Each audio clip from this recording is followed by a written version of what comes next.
Our talk today is about mandates of the 5 principal laws of existence as they relate to cosmic megatrends upon us in this decade.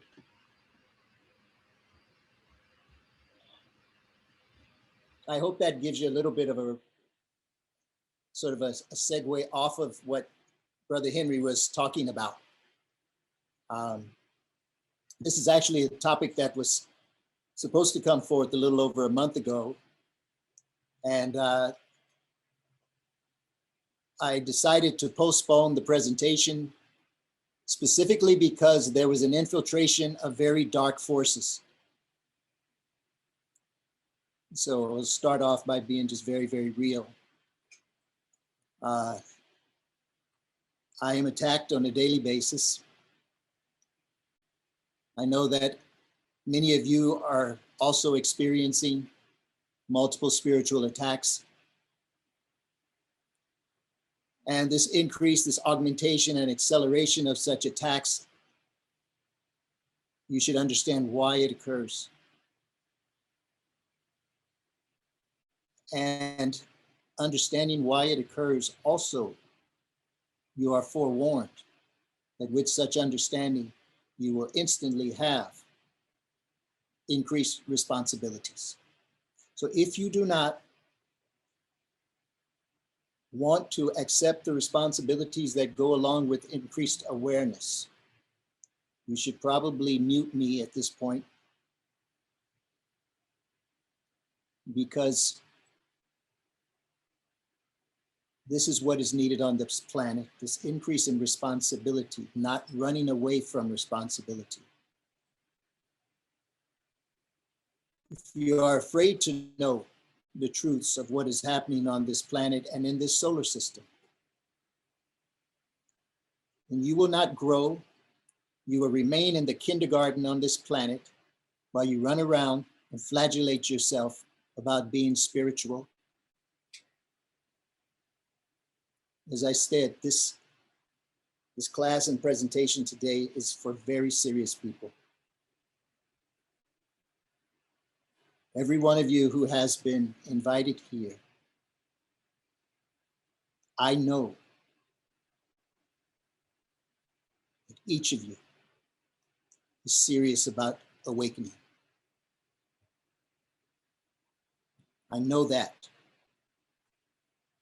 What is not so clear is how dedicated you are to accepting the responsibility of awakening. See the black cat who just jumped on the table? Her name is Phoenix. Accepting the responsibility is what we have to do on this planet. And to accept responsibility means we also have to accept risk. We also have to accept responsibilities for allowing the existence of things which we heretofore wanted to see cease existing. We wanted to see things go away. We wanted to see things not happen. We wanted to see things be destroyed. This is not an acceptable position. We have to be willing to allow the existence of everything that exists. And if we are to allow the existence of everything that exists, then it means that we must understand greater and greater and greater responsibilities for how we are to coexist with everything else that is in existence. That coexistence is a function of our consciousness. It is a function of our awareness. It is a function of our willingness to expand and to be in expansion at all times.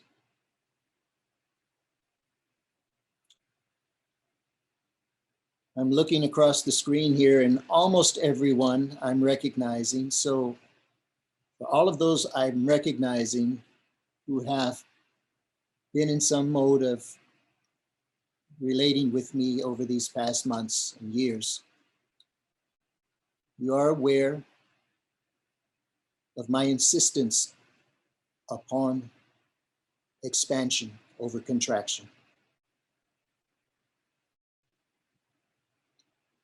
Expansion is not only your responsibility, it is your duty, it is your mandate.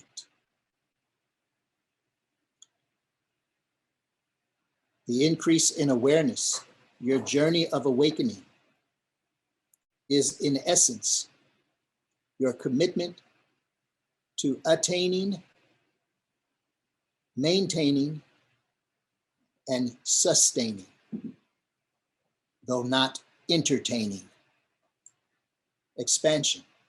Expansion of your heart through the cosmic, divine, infinite, unconditional, compassionate love. This is your responsibility. This is your cosmic mandate. This is source intent for all of us. So if you have an intent of full awakening in this lifetime, there is no way for you to attain that unless you have an utter commitment to being continually in expansion.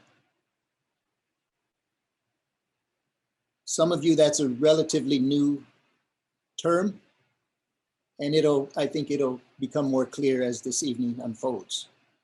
Expansion over contraction. The state of expansion, the expansion of the sovereign heart. This is the mechanism of enlightenment. This is the mechanism of expansion, even of material, consequential reality. Expansion of heart. It is not simply what you do on your localized, individual, convenient consciousness envelope level of being. It is what you do and what you must do in relation to the entirety of all existence. All existence. And so in light of that, there are a couple of things I'd like to give some focus on this evening. I mentioned, and Jose had mentioned the title, we're talking about these fundamental laws of existence. I want to focus on 5 of those. 5 primordial, senti-essential laws of existence. Senti-essential, what does that mean? The essence of sentience, the essence of knowing, the essence of existence itself. The core of the essence of existence is the essence of knowing. Part of what is important for you to reconfigure in your noodle framework here is that there is no existence without knowing.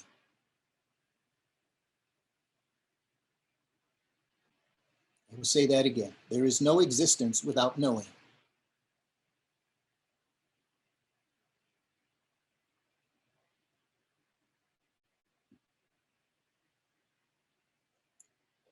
Therefore, knowing is what Source gives forth through the process of cosmic creationism.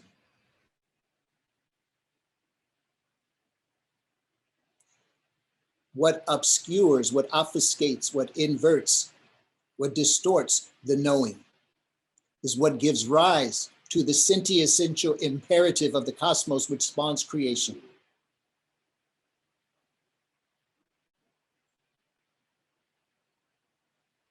There are beings who are expressing through this entity right now, saying things in this particular combination of words have not been uttered in this way so much before. Knowing is the essence of existence. The distortion of the flow and the stream of knowing is what creates the tension which spawns diversification, infinite variegation of consciousness of the all-knowing into that which experiences separation from source consciousness and therefore experiences the construct of individuation. and thus from which emerges the construct of the self. The construct of the self. Therefore, we have this convolutional state of being where to have a sense of myself, it means that I am connected with a distortion of the knowing.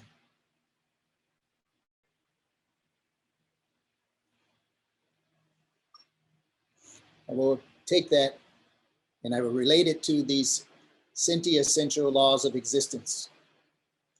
Another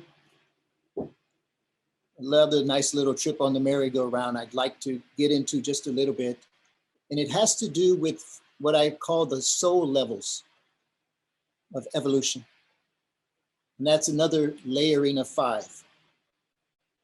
It's important because it helps us all have a greater understanding, a bit of a metric, a bit of a rubric by which to assess so much of what happens between us and others.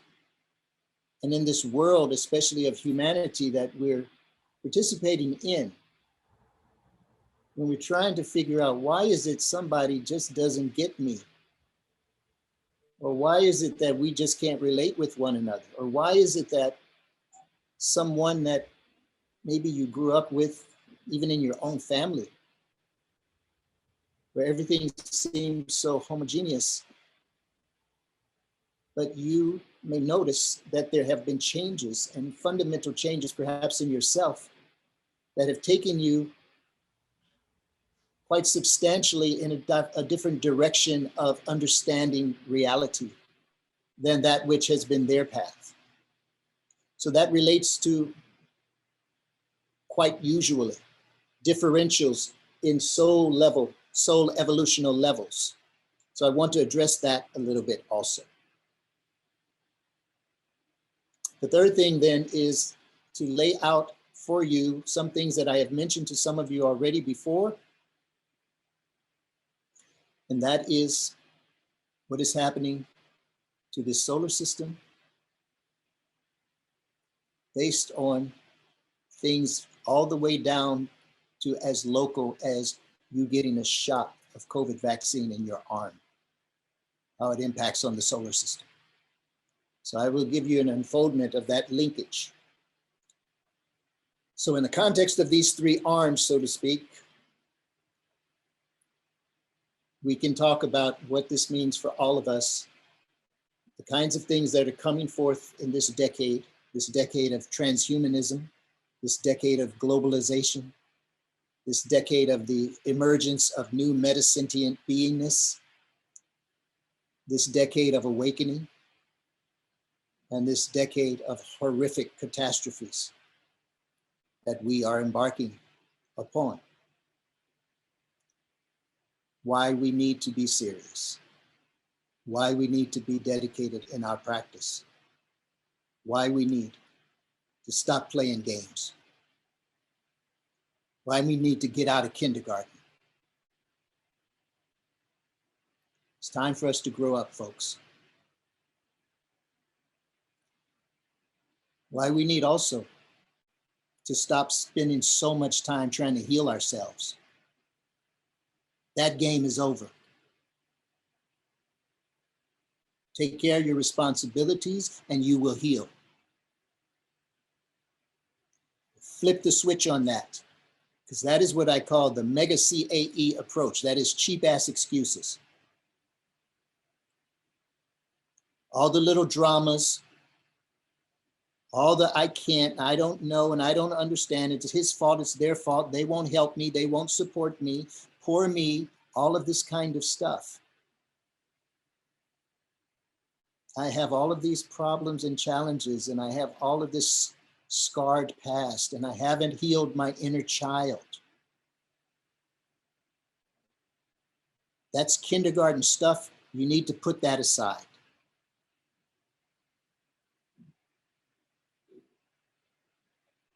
So we can be real.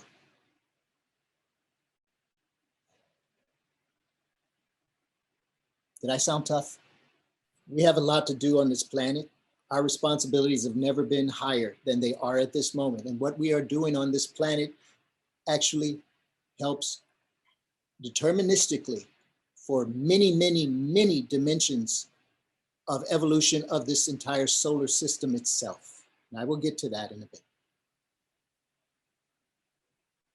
Let's first talk about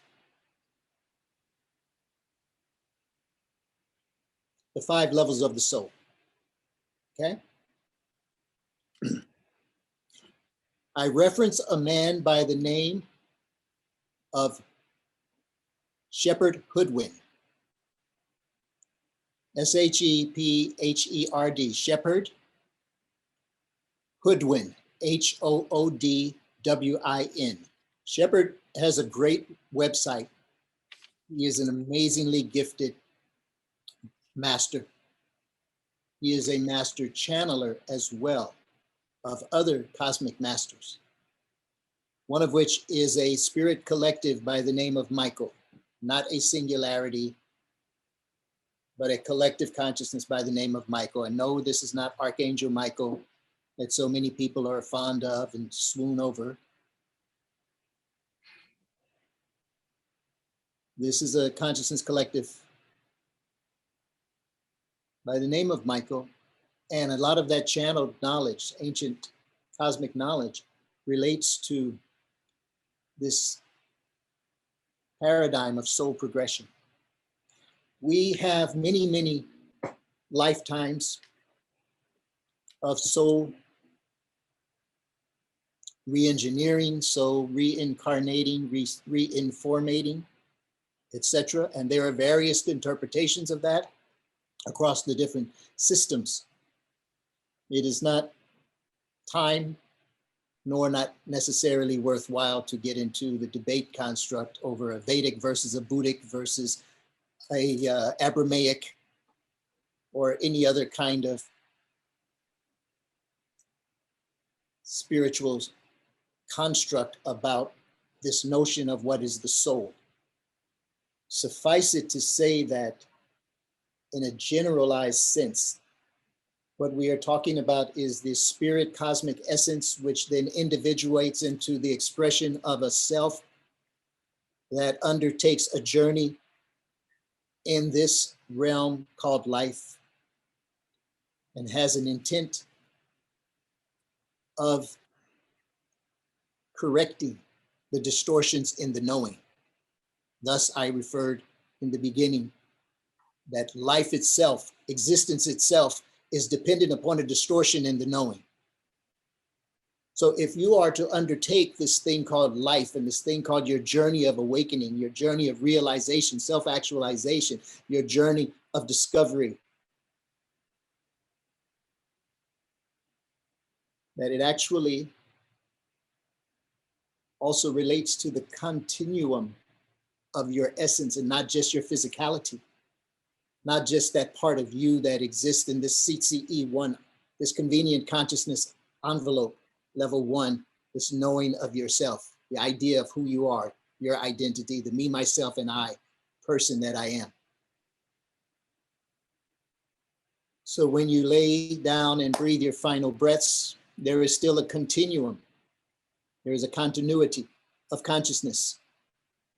Whether it remains completely encased and individuated for some journey, or it unravels or defragments, it fragments, is not so much the issue at this point in time. The important thing is to understand that there is consciousness of beingness which survives the expiration of the physicality. And there is a process by which that beingness has an opportunity to come into formation again, to come into carnation, into flesh mode again, and again, and again, and again, in order to facilitate progressive realization, in order to facilitate the correcting of the contortions and distortions in the stream of the knowing from source intent into manifest beingness. So in essence, one word, learning. It is the journey of the soul. It is the necessity of the soul. It is the mandate of source intent that there be realization of the distortions of primal cosmic source. And this then is the fulfillment of the journey of the soul, the fulfillment of the journey of the being, the fulfillment of the journey of all existence to come to such realization of knowing. So there are these 5 bracketed progressions of what we can call the journeys of the soul or the maturation levels of the soul. And so we can say there's in the beginning, there's something comparable to what we call an embryonic soul, a brand new, ultra young, immature souls. And this is what we see in many people on this planet who are relatively, you can call them young souls. Their consciousness on a localized level is one of great innocence and great naivete. That doesn't mean it's that they live in a lifestyle of innocence, because these people are often the people who are discarded and who are most oppressed and are most abused and exploited by those who have a bit more progress in their soulic consciousness. These people are exploited and they largely put up with it. They largely put up with it because they haven't yet evolved to that level of understanding how even to rise up and defend themselves, or to rise up and create better circumstances that would allow for a higher level of integrated existence without causing harm unto others. So these are the very, very young soul beings. They live under destitute environments, or they live under very simplistic agrarian conditions, or they live under very, very oppressed conditions. They generally tend to live very close to nature, and they do not have a lot of sophisticated thinking or even concerns.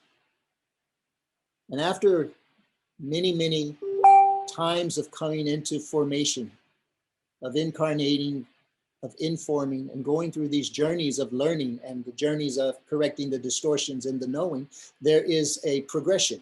That progression to what we would call that second tier of soul consciousness relates to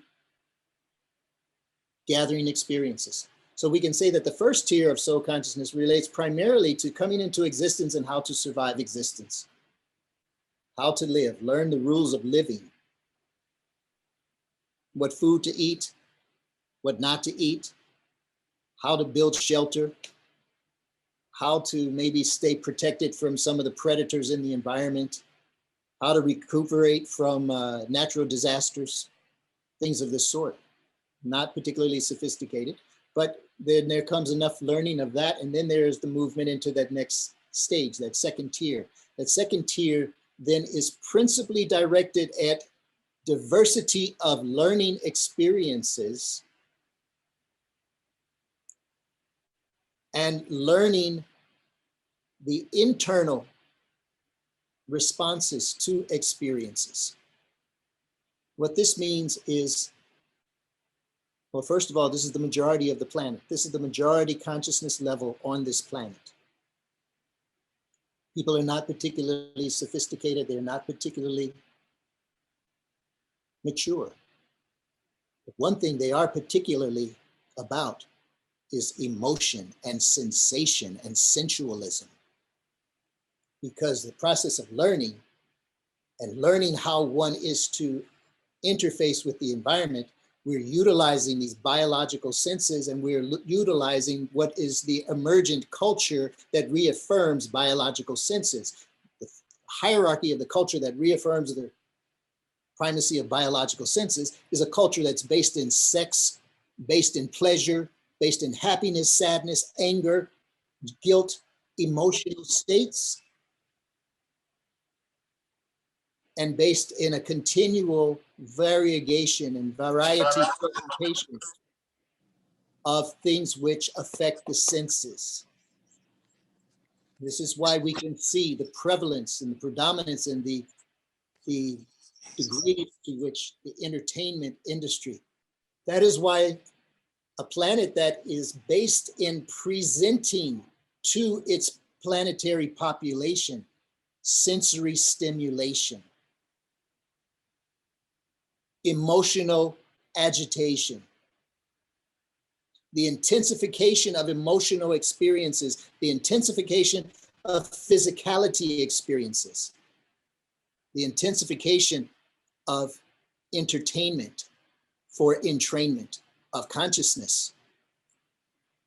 This happens as a result of the prevailing baseline of level 2 soulic and maturity consciousness on the planet. So this is why when you're relating with people who are primarily at level 2 soulic maturity, they are often, usually, intensely emotional, sensual, distractible, and indulgible. They like it. They are not particularly high on the dedication. They're not particularly high on sustainment. Why? Because for them, life is about an intense experience of something to reach a certain level of satiety or a certain level of satisfaction or a certain level of aversion, and then move on to another experience. In other ways, we talk about this as the short attention span of the masses. In other ways, we talk about this, other contexts in which we refer to this, we talk about the dumbing down that is necessary to appease the masses, the dumbing down of the media and the educational systems. This is why when people are commonly referring to something that's going way over their head,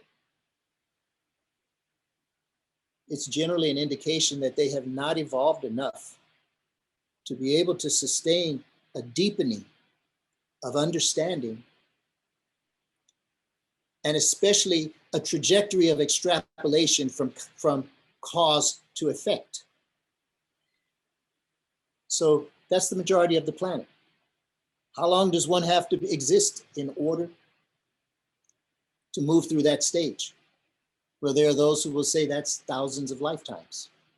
Maybe it's hundreds of lifetimes. Maybe it's dozens of lifetimes. Here's a new reality, folks. There is no prerequisite any longer in this sector of this galaxy for a mandate, a predetermined mandate of some critical number of reincarnational experiences in order that one can progress through this stage. In other words, it is possible for soul level progression to be radically accelerated, especially now. And this itself is one of the great pronouncements of the cosmic masters, the cosmic lords. This itself is one of the great changes in the agenda, particularly for this planet and for the solar system at large. So what this means is that when we look upon people and we see that they are solically relatively immature and naive and self-indulgent, and a lot of other isms that we can bring forth, not all of which are complimentary. But it doesn't mean that they are locked into that construct of beingness. And I'll see you in 50,000 years when you've grown out of that. It doesn't have to be anything like that. The mandate now is that soul evolution can be much, much, much more accelerated. Why? Because it is needed. Because the level of responsibility in this solar system that is needed to be assumed far outpaces what had been the previous rates of progression of consciousness of soul beings on this planet. And so there has to be a change in the requirement, thus there has to be a change in the mechanism of deliverance, which is the mechanism of the evolution of consciousness and the awakening on the planet. Make sense? Okay. Don't call for a step up in sort of endpoint spirit, soul, personnel if you're not going to improve the mechanism of evolution of consciousness in order to deliver, to meet those demands.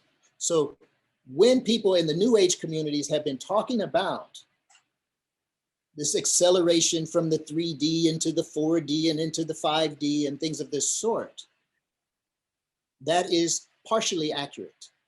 Some of the nomenclature is a bit off, but the construct is accurate, largely. It is not because of some romanticist sort of, feel-goodism. It is because of the necessity to deliver onto this cosmos a collective consciousness elevation and evolutional spire and trajectory that meets what is necessary to stabilize the solar system. I'll go into that a little bit later. Whoa, we got more people arriving. That's level 2. Level 3 is quite different because level 3 relates to the process of verticality. Verticality in the expanded environment. That is me relative to someone else. Now it is no longer just a matter of my life is full if I get to travel all over the world and I have 11 different experiences.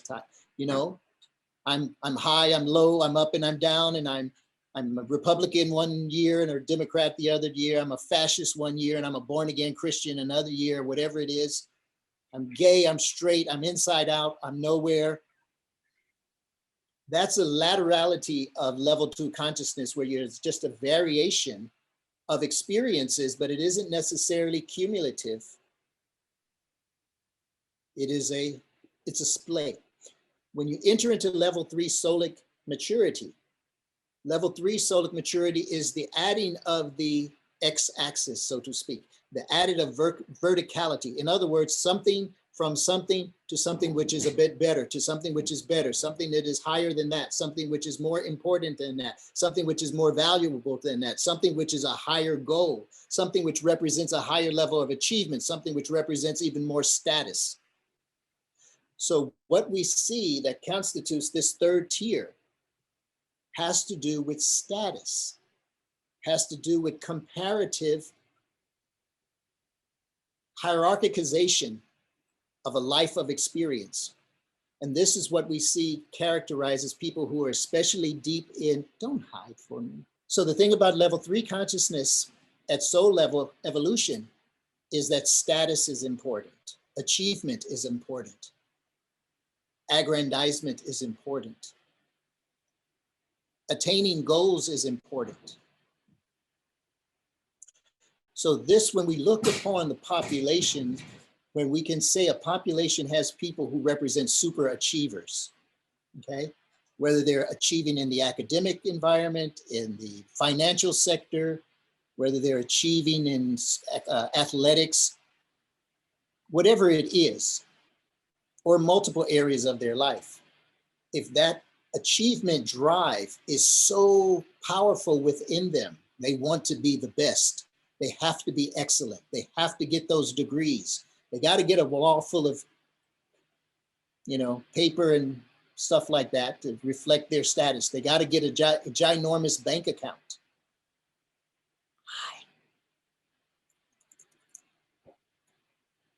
They've got to get better and better and better. These are characteristics of stage 3 solic evolution. What generally happens is that people who are deeply into this 3rd tier are interfacing with people who are the majority at the 2nd tier. They have come to understand through a process of opportunism and exploitation how they can utilize the energies of the people at level 2 soul maturity for their gain and for their need to experience status. So from that comes the emergence of leadership. Those who are able to look upon the masses of the people and say, the people don't understand, they need me to lead them. They need me to develop the market for them. They need me to govern them. They need me to show them what real intelligence is, or to be an example for them. And at the same token, maybe I choose an organization like the military so I can wear my status on my clothing. Or I choose academia where everything that I'm doing is about status. Look at all the degrees I have, look at the titles that I have. Or I choose business, look how much money I have, et cetera, et cetera. So this verticality of being in a hierarchical relationship to one's environment and to the planet population is that which characterizes level 3 consciousness. So we see people who are extremely, extremely driven for status and for wealth and for fame and for accomplishment. They may not necessarily, they may not necessarily go much further than that in this lifetime. There was a story that someone was asking Socrates, if you're so wise, why are you living so poorly? Why don't you have a lot of money? Why aren't you rich and famous and wealthy and everything else? And Socrates' response was essentially, I'm long past that, dude. So no, I don't believe it, because if you were, you wouldn't have to live this way. He says, oh, you want me to make money? I don't need money. I'm past that. But he just gave them this little scheme. Go do this and go do this and buy the grain at a certain time of the year and then sell it off at this other kind of thing. The next thing you know, in one cycle, suddenly there was massive wealth available. And what did Socrates do? He said, here, now take it. I don't need it. You may find that there are people who have spent quite a lot of their life gaining status, whether it's credentials or it's dollars or it's influence and power, whatever it is. And they reach a certain stage where they may come to a realization that, you know what? I don't need to chase that anymore. I don't need that. All right, the person seems to run out of gas with respect to this mandate to attain more and more status. That isn't necessarily burnout. That can be evolution. That can be maturation. When you see your colleagues, your family members, your friends, your clients, your patients, your customers, your constituency, your congregation, when you see so many people who no longer want to remain maniacally engaged in a process of trying to just get better and better and better, more status, etc., more accumulation. If you have an understanding of these soul level progressions, you might be witnessing someone who is growing through stage 3 because they're about to grow beyond it. So don't misinterpret and give up on them or say that they don't have enough fire in their belly. You may need to have a different perspective because you may be witnessing a person who is in the process of deep soul evolution in this lifetime, and they are about to progress to the next level. The next level, 4th tier, has to do with essentially the most important hallmark of level 4 soulic consciousness and maturation has to do with our connection with the divine. I think it is at level 4 of soulic consciousness, what is my relationship to the divine, to God, to Creator? How can I experience that connectedness? How can I experience that as real?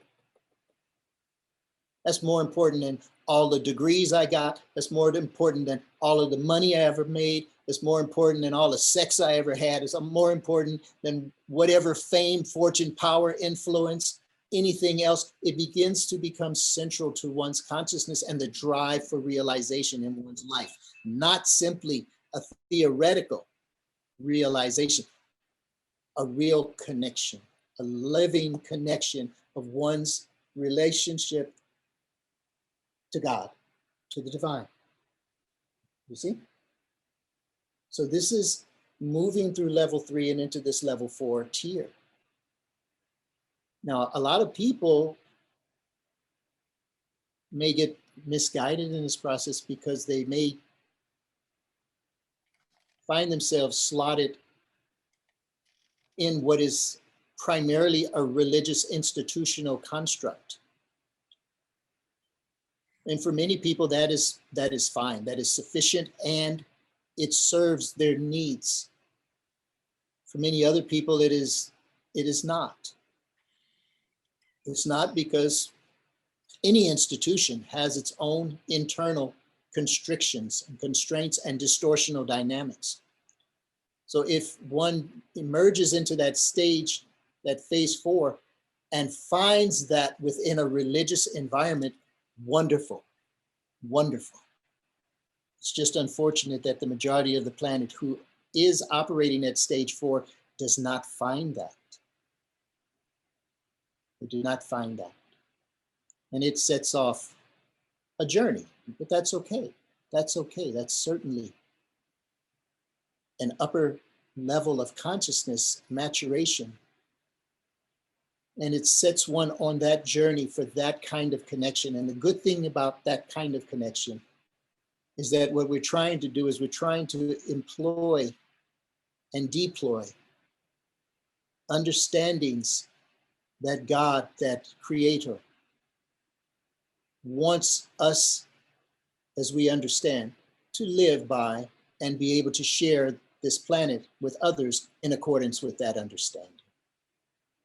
So this is spiritual guidance. This is different from how much money I can make.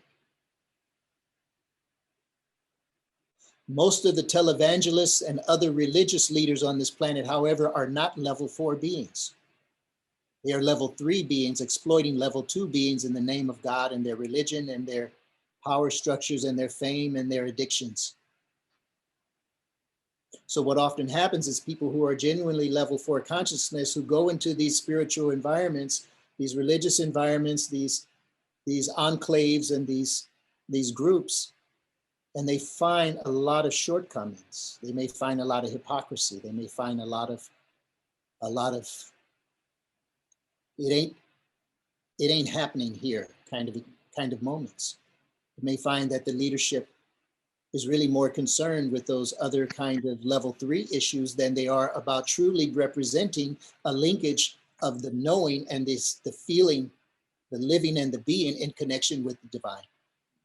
And so quite often these folks leave, and they often are migrants looking for that sacred environment, hoping to find that sacred environment. And maybe that means jumping around from one religious affiliation to another, or maybe staying within a certain religiosity, but maybe moving from site to site, different congregations, looking for that kind of fellowship environment that gives them that sense of fulfillment. Right, Simone?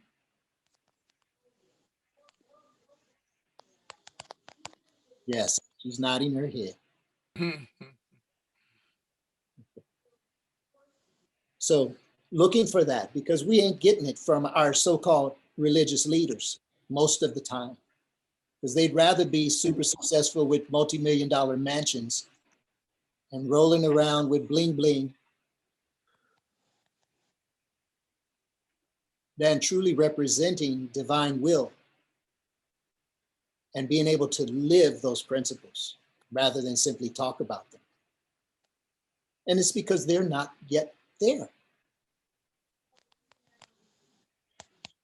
Some of the people that you see who are very, very deeply in level 4 are people who are also in the Eastern traditions of spirituality, what we call the disciples. So if you look at the archetype of the cosmic spiritual master or mastress, and then you look at the apostolic or the discipleship level, these are generally level 4 beings, because they are looking for that and they are supporting that legitimate, real experience of closeness. They aren't possessed of a desire to be in charge. They are truly dedicated in their hearts and their souls to service, the service of discipleship, the service of knowing, of learning and studying the Holy Scriptures, the Holy Word, so that they can walk that holy, sacred life and walk in those steps of the divine, that kind of service. So awakening is about service to the divine through authenticity of knowing. Make sense? This may happen for however many lifetimes, however many incarnations, however many informations may be necessary for this soul progression to continue through that subspectrum. And then there may come another level. So there comes a progression through level 4. Level 4 is what you see in the ancient lineages. When you speak of an enlightened master or mastress who then has a disciple, herself or himself, gradually, perhaps even leave the lineage or leave the monastery or leave the seminary and go off and become also another enlightened master or mastress. So that emerging from level 4 into what is called the level 5 state of the soul, the evolutional trajectory of the soul. Shar is on her way. Is a different kind of relationship. This relationship at what we call level 5 or stage 5 of soulic evolution is the relationship of the beingness that is individuated into a construct of an I am to that which is the cosmic source of all existence through that which is called the path of source intent realization. Shall I say that again? Yes. It's kind of hard to say it again because it's just so much stuff that just keeps on coming. But I'll try to elaborate a little bit more. A level 5 consciousness being at a soul maturation phase, entering level 5 begins to separate a bit from this mandate to know divine will.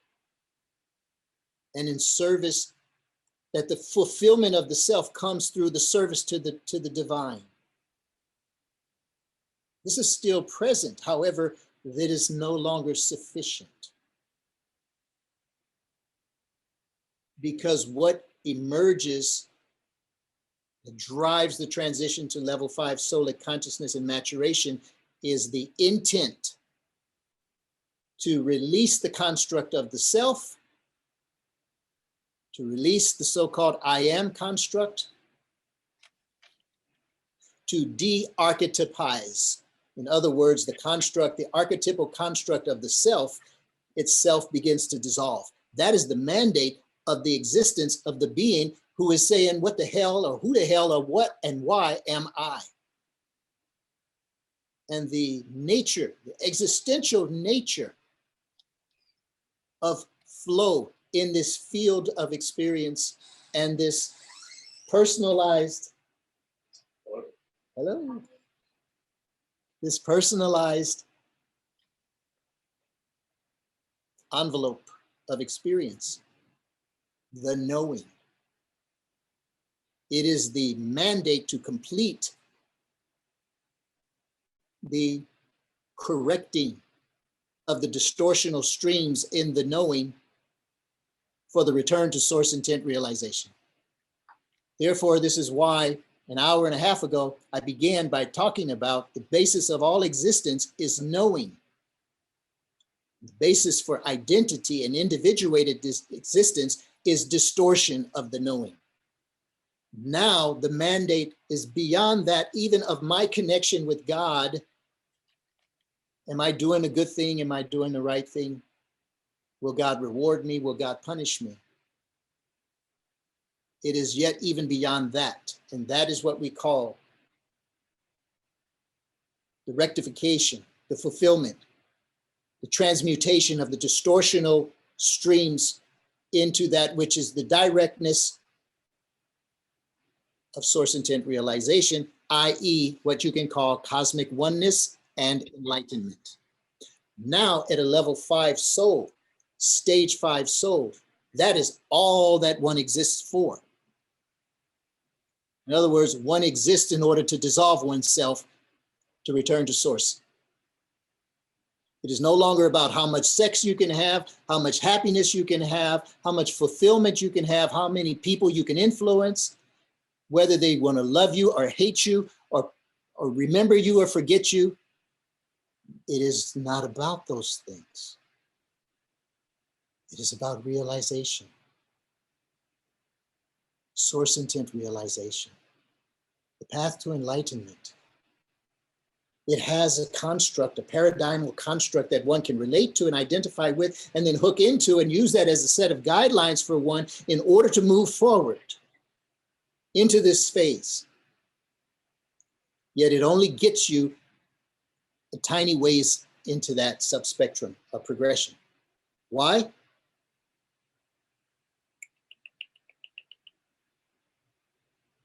Some other people are on their way.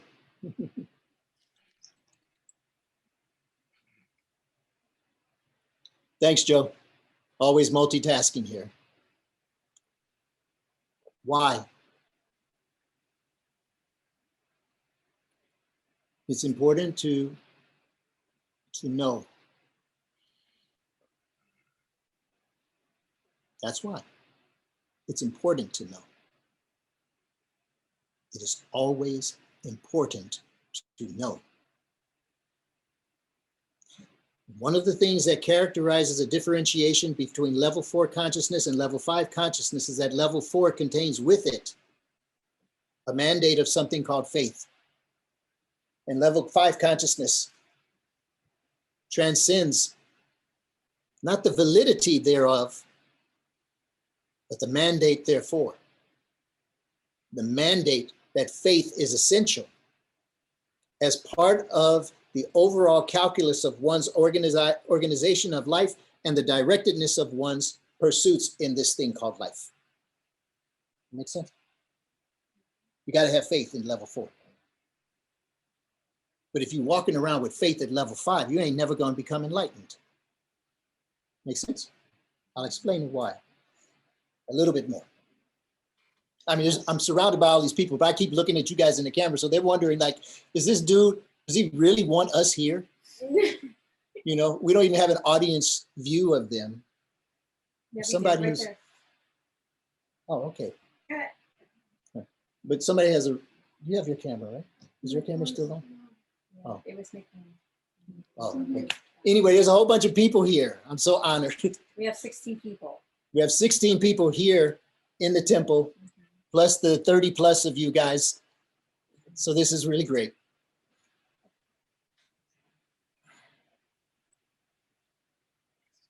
It is going beyond faith. The mandate of level 5 consciousness, above all else, apart from all else, in lieu of all else, is knowing.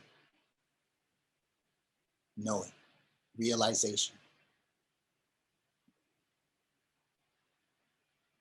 Here is the rub. To experience such a mandate that drives you in your life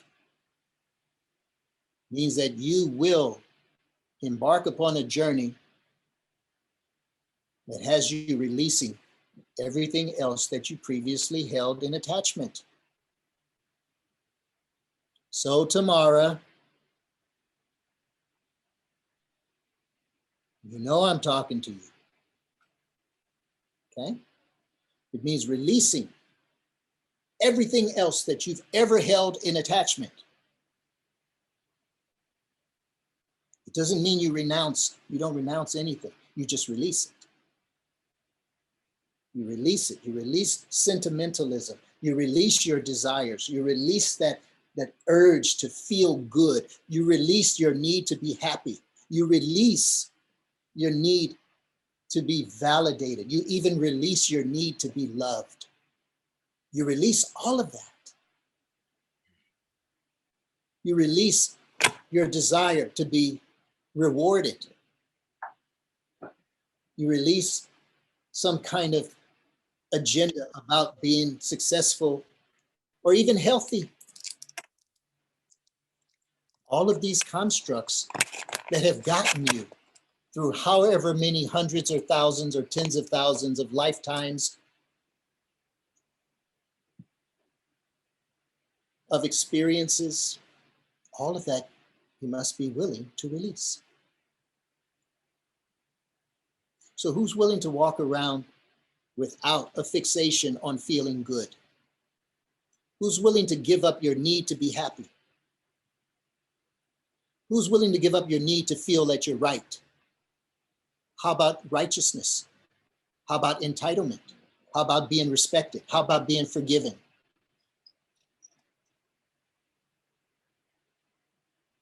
In order to be in this stage 5, this is how all that wound you up and knotted you up and braided you up and crocheted you up and knitted you up and made you into this wonderful, beautiful, amazing design of a truly wondrous being. You must be willing to release. Release that in this journey, which is the journey of awakening, which is the journey of realization, the journey of enlightenment, the journey of actualization, and in essence, source intent realization. Now that's the 5 stages. I talked longer than I expected, but that usually happens. It's one piece. If you have a willingness and an interest in knowing more about this, then I reference you once again, Shepherd Hoodwin. Go to shepherdhoodwin.com or just Google his name and read some of his stuff. It's amazing stuff. It's great stuff. It gives you a super powerful framework to look upon this world, yourself in your own stages of evolution, your family, your loved ones. It might even give you some guidance and understanding as to why your marriages, your relationships, your jobs, your career, your happiness, your success, your lack thereof, whatever it is, why those things happen the way they happen, because you now may understand there's been differences with respect to soul consciousness evolution between you and someone else, or you and an environment, and no longer was there resonance, was there a good harmony, no longer was there a good fit, and therefore the relationship had to go, or you had to move on in life, or they had to move on from you. And certainly if you have this as part of your understanding of your toolkit, it gives you an opportunity to reflect upon other relationships that you have in life so as to be able to optimize them.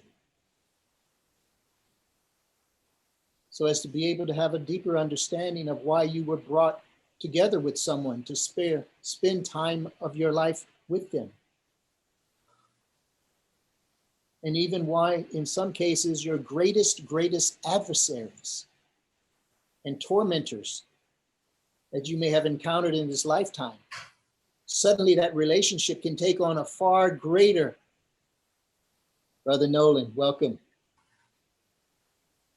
a far greater meaning and a value for you. Because by the time we all lay down and take our last breaths here, let us leave this physicality with greater knowing than we entered. to realization. And if we leave this physicality stage with greater knowing, then we have given our contribution also at the cosmic scale to the healing of the distortions in the field of the knowing. And we have also been created what becomes the next launching pad for our own soulic evolution, if we are and when we are to reincarnate or to reinformate.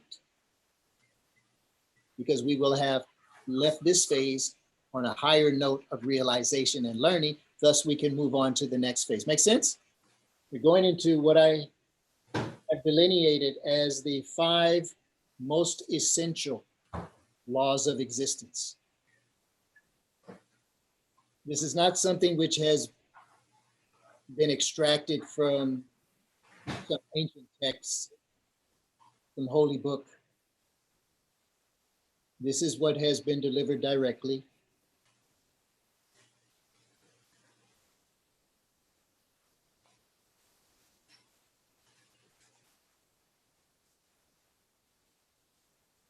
The first, most essential, most primordial law of existence, and this applies to all of existence. And this is the time for us to now move forward, to develop, to open, and to maintain a consciousness of concern and caring for all of existence, not simply humanity, not simply this planet, for all of existence. So the first law of existence is that, start again.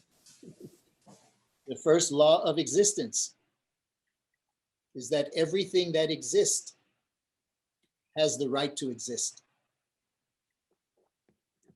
Everything that exists has the right to exist. How it came into existence, from what it came, what it's about in its existence, nothing overrides its right to exist. Everything that exists has the right to exist. This is a construct that we must develop and we must apply. And we don't apply beginning with humanity. There's no beginning with humanity. It is from this point forward, all of existence, all of the time. As long as we hold this construct of some reserved specialness to humanity, then we are barbaric. We will continue to be barbaric. We will kill off billions of other animals every day on this planet. We will continue to kill ourselves. We will continue to abhorrently damage the ecosystem and everything beyond as our technologies drive us to do so. So we must begin now and apply that everything about the thought process, the feeling process, the speaking process, and the doing process applies to all of existence. Because everything in existence has the right to exist. I no longer have any validity to contribute to the non-existence of anything.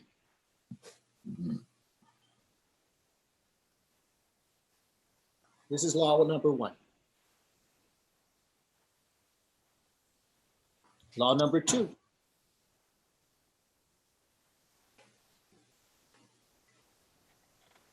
Everything that exists has the right to know of its existence. The right to know that it exists.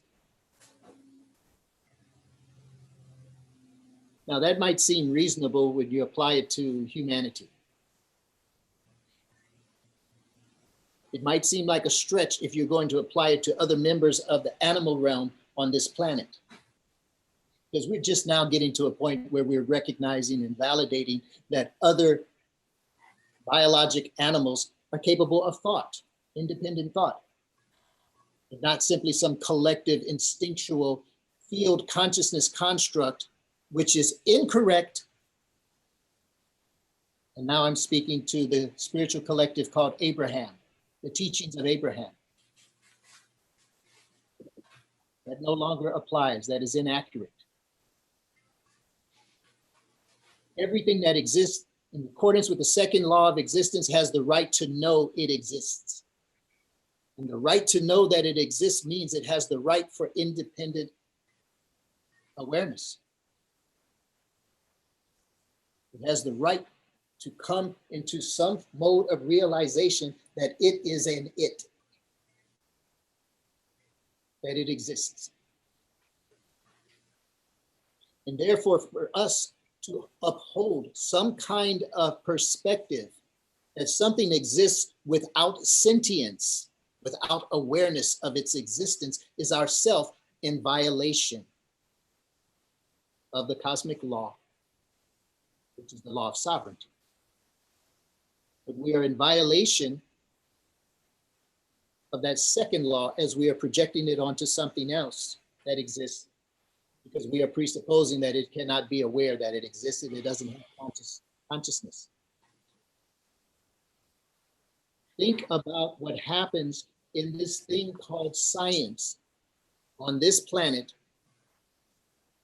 where it has tried to enforce these dialectically opposed constructs of something called conscious existence and non-conscious existence. And from this thing that we call conscious existence,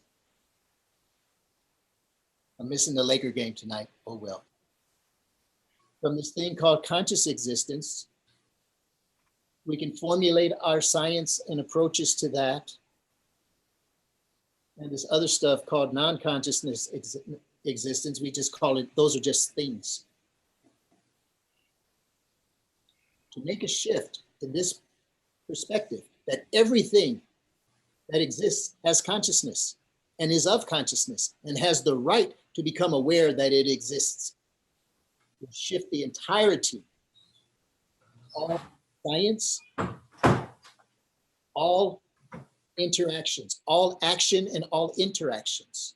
It is the essence of naturalistic spirituality. It is the essence of what the indigenous cultures and systems of knowing throughout this planet's experience. It is the essence, and it is the reason when we look upon the history on this planet of why there has been everything from dehumanization of other human beings to the discounting and the discarding of the validity and the rights of anything on this planet. Because it's a violation of that second existential law. When you can say that something does not have consciousness, it is just a thing, then you can do whatever the hell you want to do with it in accordance with what the environment is allowing you access for, the social environment is allowing you legal access for, or financial access for, or whatever. So you can imagine that if you encounter people who do not think this way, who do not understand the relationship to the rest of existence that way, that everything is sacred because everything exists and everything that exists has the right to know that it exists. So a tree has consciousness, and so we can speak with the trees. The water has consciousness, we can connect and speak with the water. The clouds, the fire, all of the elements, everything, there is nothing in this planetary field and beyond with which there is a non-existent validity to attach to it. Make sense? You see where this is going? So if you understand the second law, then you will also understand why we have killed and decimated cultures, and why we have imposed this great imperialistic mandate of differentiating so-called modern religion, governance, societal organizational approaches from the so-called heathen savages of the world. And it has to do with the violation of the second law. Does that make sense? So when we are talking about a return to true realization and elevation of the consciousness on this planet, we are talking about going to that second law. When we go to the second law and say that this thing that exists has the right to know that it exists, then I have the responsibility, now that I am aware of the law, to know what I must do to help facilitate the right of this thing that exists to experience its own consciousness. So part of the way that I must do that is myself to open up and begin to experience true connectedness with everything in my environment. That is the sacred path of life. That is the sacred path of life. Make sense? Kind of a big thing, ain't it? Yes. Imagine you're a scientist. Imagine you're an engineer. Imagine you're a physicist. Imagine you were raised in very, very different perspectives.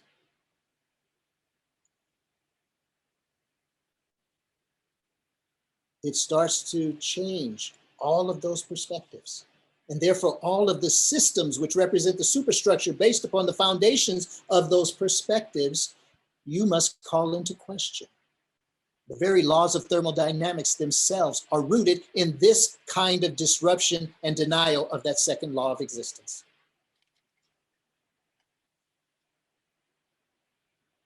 The third law of existence.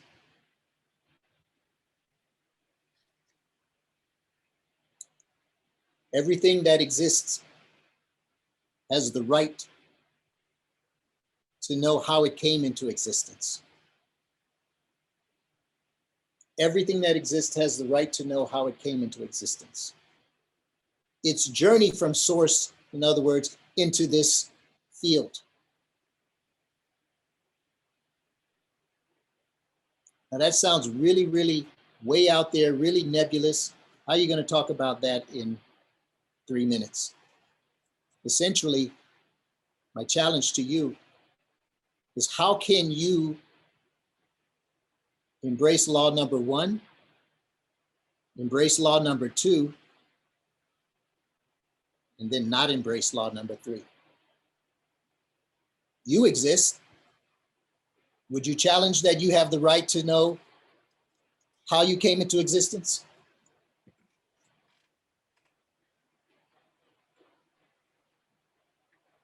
So everything that exists does have that right. It may be our challenge to understand how does that right operate. But part of the way that that right can operate is through the sacred path and how I connect in regard to the second right. If I am recognizing that something has consciousness of its existence, and part of the facilitating that awakening in these other sentient existence in this cosmos is through my responsibility to open and connect with them, then part of the communication is also the reverence that I may acknowledge for what is the path of that coming into existence. And that is an intention of the heart. It doesn't have to be so formulated with words and formulas and scientific perspectives. It has to be an intent of a being who is in resonant state of consciousness, of awareness, of intentionality, and in presentation. In other words, if I am open to you realizing who you are, I am open to you realizing how you came into being. These become the seeds of the great compassion.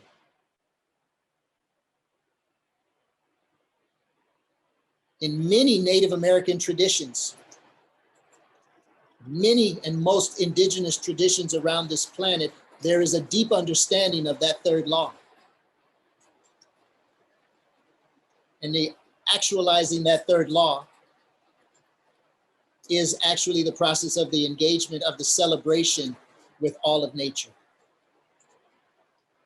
Because then the true stories of life, the true stories that become the library of existence itself, that become the basis for the unfoldments of the Akashic field records, have to do with that dynamic of the relationship of the second law to the third law and our relationship with all of existence around us in the acknowledgement of and the celebration thereof. The fourth law: everything that exists has the right to know its purpose in existence. The right to know its purpose in existence. That isn't the same as the third law, knowing how it came into existence. In other words, everything that exists has the right to know purpose, its purpose. And I'll tell you this little secret, boys and girls. Very, very little of what has come into existence has the purpose to serve our existence. So we need to get off of it. We need to get off of it. This whole humanocentric entitlement mania that we have, that this exists to help me, to help us humans. This is the same kind of chauvinistic,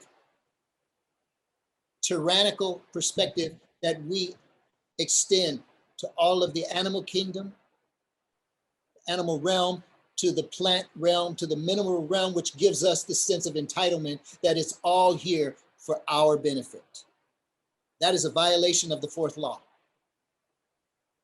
Make sense? Okay, so everything that exists has the right its purpose in existence. Its purpose in existence.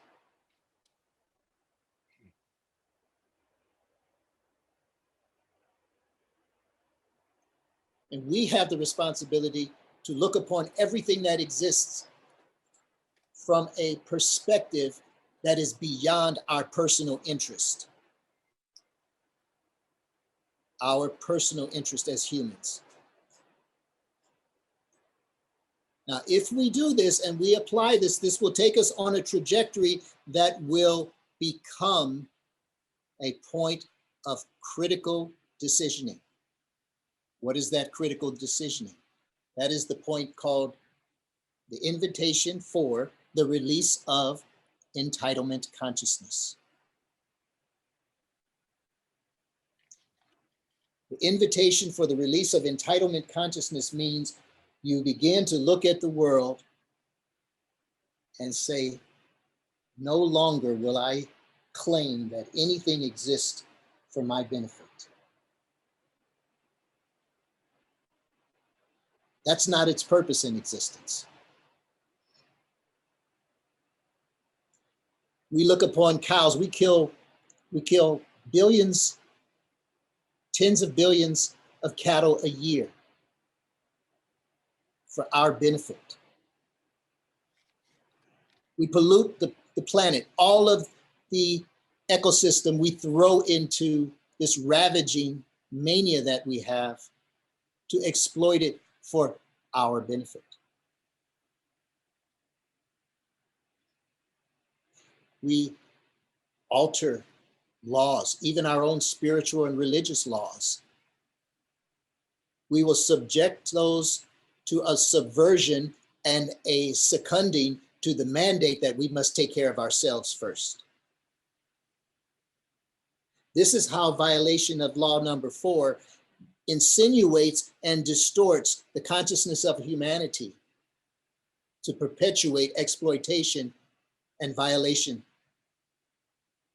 through this fourth law. So once we begin to understand this fourth law, that everything that exists has the right to know its purpose, and like I say, the vast majority of that which exists does not exist for the purpose of indulging us. And once we open ourselves to that, then we will leap forward, radically altering how we deal with ourselves, how we deal with the species that we happen to be holding membership as, and how we interface with everything around us. Because if we were to first begin with the question of what is the true purpose of this? And if we are to no longer claim such entitlements that it exists for our benefit, once we let go of that mindset, then what will happen is a radical explosion in our capacity of understanding, in our capacity of compassion. And then what happens is the unlocking of the gates of the cosmic wisdom streams.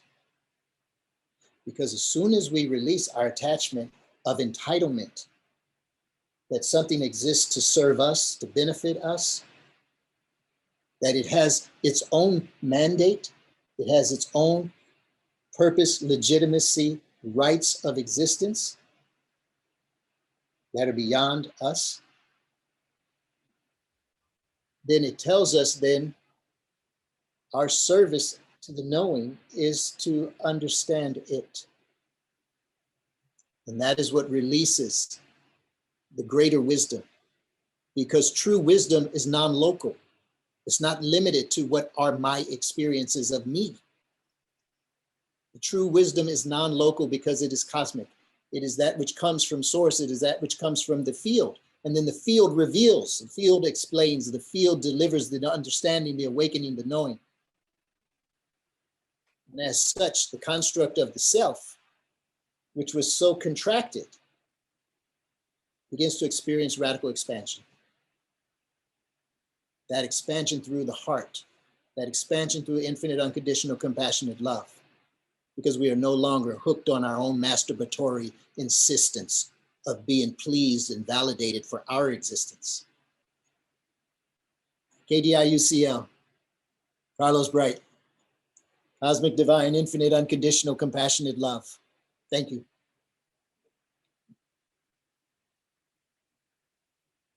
So you see, that's the fourth law. The fifth law of existence is that everything that exists has the right to attain source intent realization. Source intent realization, meaning that even its creation path, that even its designated purpose in existence is not the whole story. Its right of existence, it's knowing how it came into existence, it's knowing that it exists, it's knowing how it came into existence, it's knowing its purpose in existence is not the whole story. The story is not complete until it has the knowing of source intent realization, meaning that is the completion of the knowing. The distortional knowing, which is that which germinates and inseminates creationism for all of the cosmos, as I began in this earlier in this presentation. So source intent realization is greater than the why do I exist? Because to understand source intent, even everything that exists is inverted in its perspective as to this stream of intent from source to it, to this, to all of existence itself. And so source intent realization for all existence is the completion of the circle of existence, back to source. The source, the ultimate source intent realization is that source creates existence for source, not for me. The existence of me in all of this for me is a infinitesimal aspectual distortion in the unraveling journey of the knowing. Source creates for source. Even a June bug has the right to come to that realization. Even a speck of dust has the right to come to that realization. Even a supernova, a galaxy, an entire universe has the right to come to that realization.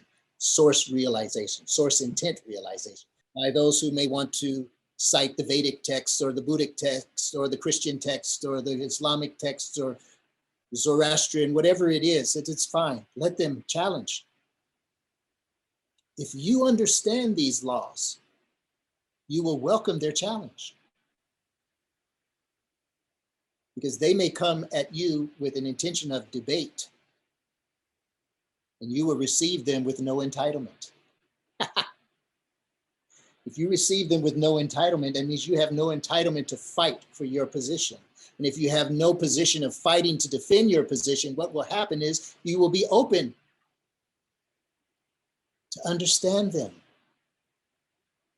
You will be consumed with this infinite compassion to understand how they understand, because they also have the same rights, because they exist. And then you will present non-adversity, non-antagonism to their intent to prove you wrong. And this is called defenselessness. And when you present yourself this way, then they will begin to reference their own spiritual systems and begin to translate and come to higher levels of realization and interpretation, even of the ancient texts which have been in place for thousands of years. It is not about the denial of that, any of that. It is about the evolution of the knowing for all of this. And this is part of what has been foreseen and what was foretold that would come at this time onto this planet and into this realm as to the revelations of the new teachings and the new modes of teaching for the correcting of the distortions in the fields of the knowing. Got it? That's the 5.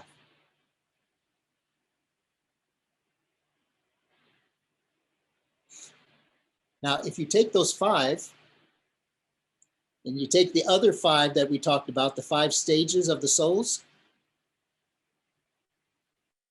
and you put that together in your life,